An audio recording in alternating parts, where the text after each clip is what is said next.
Buenos días, mi nombre es Adriana Calvo y voy a presentar la comunicación, género, migración y comunicación digital, una mirada interseccional hacia las experiencias comunicativas de las mujeres migrantes.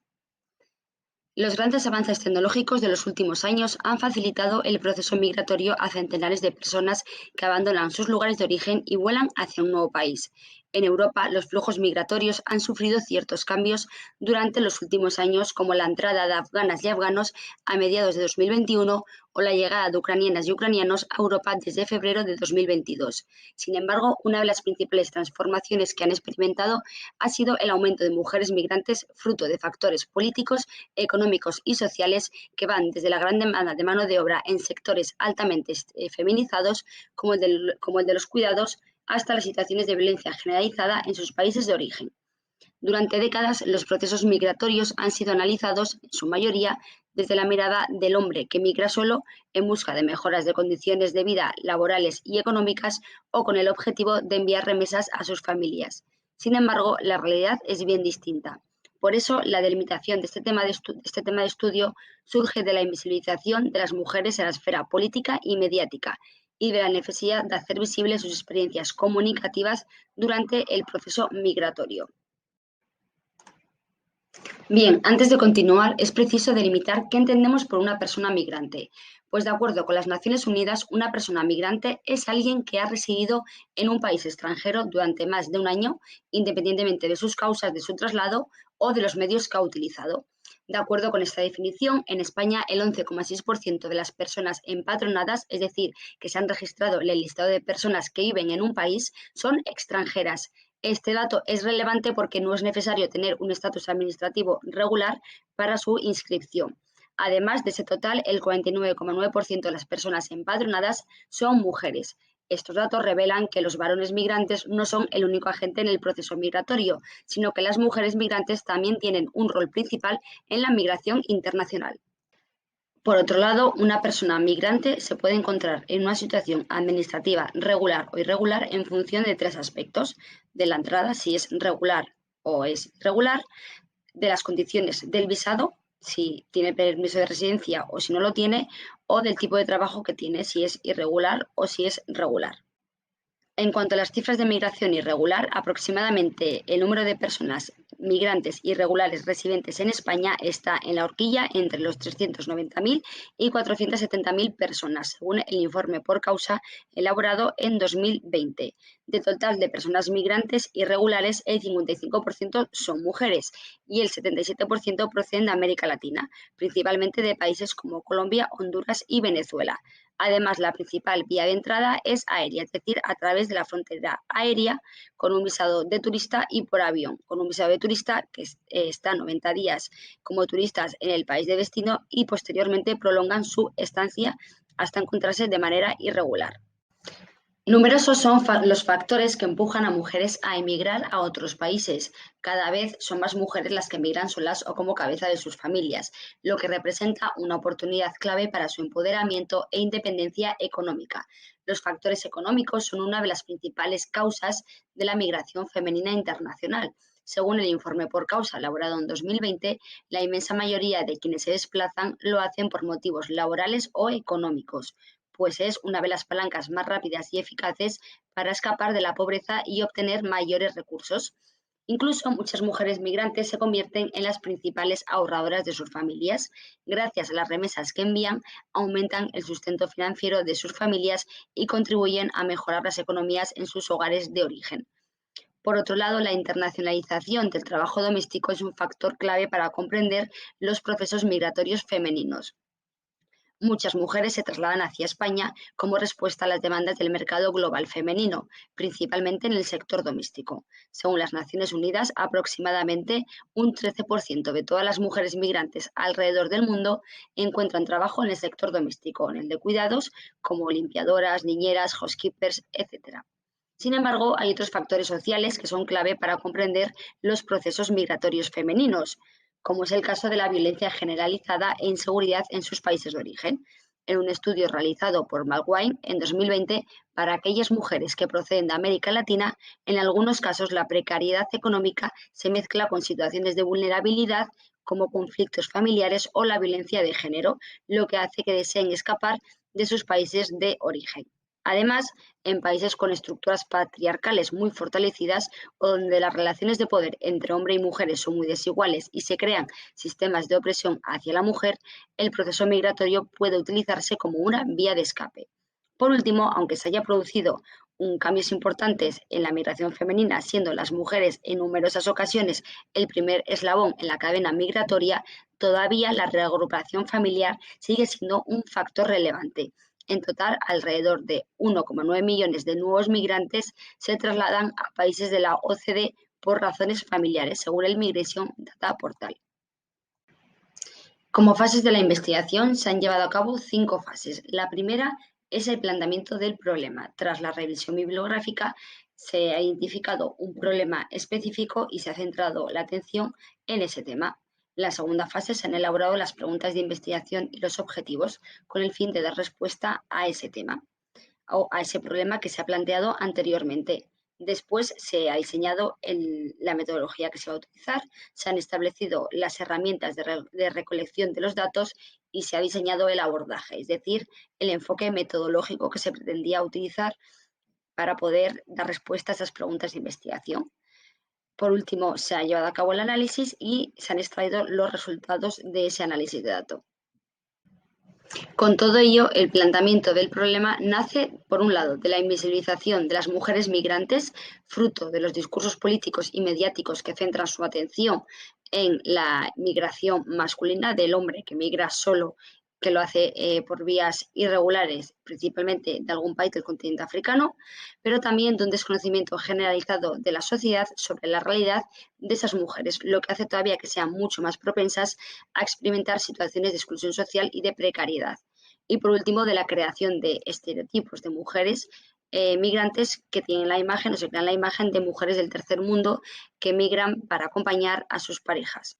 Aunque se han encontrado aportaciones científicas sobre el uso de las redes sociales por parte de las personas migrantes durante el proceso migratorio, sobre todo desde una mirada masculina, no se han encontrado evidencias científicas sobre las estrategias de comunicación digital que utilizan las mujeres migrantes regulares e irregulares cuando se establecen en el país de destino. Con todo ello, el objetivo principal de esta investigación es analizar las estrategias de comunicación digital de mujeres migrantes en situación administrativa regular e irregular establecidas en España. Las preguntas de investigación, por tanto, son las siguientes. La primera, ¿para qué propósitos las mujeres migrantes utilizan WhatsApp y Facebook cuando se establecen en el país de destino tras el proceso migratorio? La segunda, ¿por qué razones escogen unirse a plataformas de redes sociales durante su estancia en el país de destino? Y la tercera, ¿cuáles son los principales temas discursivos en las plataformas de redes sociales de mujeres migrantes establecidas en España? En esta diapositiva nos encontramos las fases de la metodología cualitativa empleada. La primera fase es la selección de la muestra.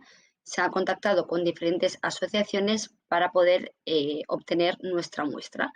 En total son 17 participantes, 9 de ellas se encontraban en una situación administrativa regular y 8 en una situación administrativa irregular.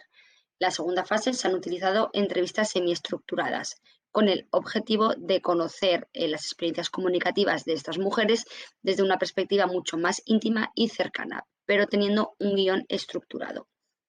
La tercera fase hace referencia al uso del método comparativo constante como método de análisis, un método elaborado por Glaser y Strauss. En la cuarta fase hace referencia al uso de Atlas-T, un programa software para analizar el contenido. Y la quinta, la extracción de los resultados con el apoyo también de Atlas-T y de Excel.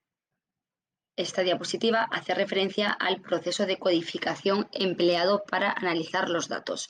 La primera fase hace referencia al primer ciclo de codificación.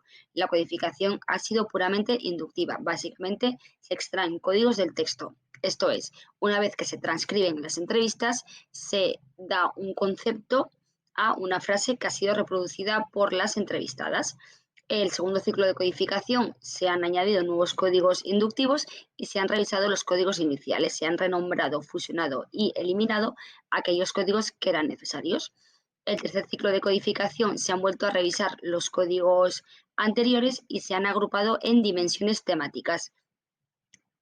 que básicamente esas dimensiones temáticas hacen referencia a las ventajas, a los temas y a las confianzas que han depositado en las redes sociales.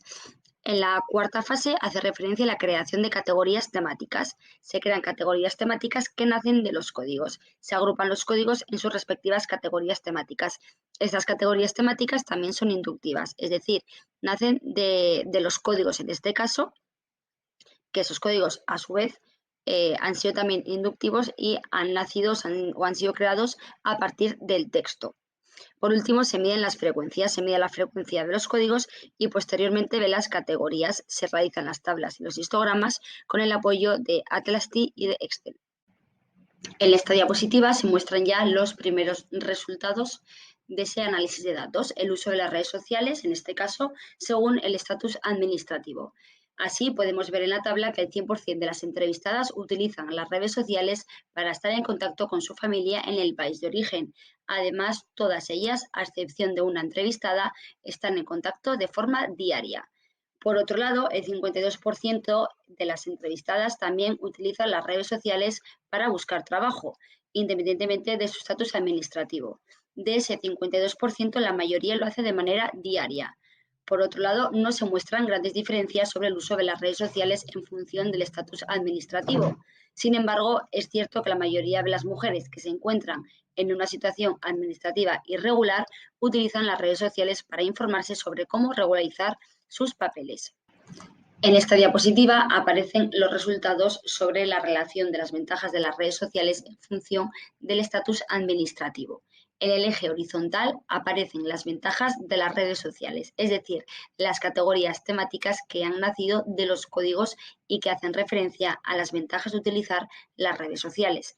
En el eje vertical aparece la frecuencia, es decir, el número de entrevistadas que señaló cada categoría como ventaja de las redes sociales.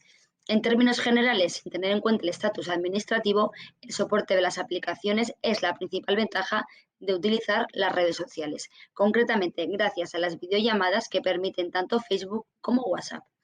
Así, el 76% de las entrevistadas señaló como ventaja el estar en contacto con las personas y el 70% el acceso a la información. No se han mostrado diferencias aparentes en el estatus administrativo, a excepción de que las mujeres migrantes irregulares destacaron la búsqueda de información de temas de extranjería y el ocio como ventajas de las redes sociales. Esta diapositiva hace referencia a la relación de temas discursivos en las redes sociales con el estatus administrativo de las participantes. En el eje horizontal se aprecian las categorías sobre los temas discursivos en las redes sociales, mientras que en el eje vertical aparece el número de entrevistadas que han mencionado los distintos temas. Por ejemplo, 5 mujeres migrantes irregulares y 5 mujeres migrantes regulares mencionaron los temas de salud, tanto físicos como psicológicos, como temas discursivos en las redes sociales.